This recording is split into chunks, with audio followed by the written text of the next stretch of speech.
buat Indonesia awak. Sampai kesehatan dibikin oleh hikmah, kesejahteraan yang dibikin. Itu semua orang perwakilan rakyat Indonesia. Cuma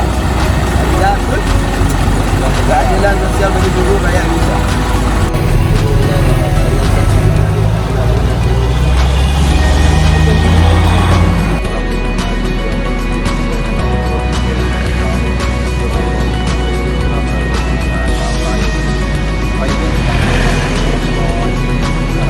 Satu lagi, Pak. Lagi jangan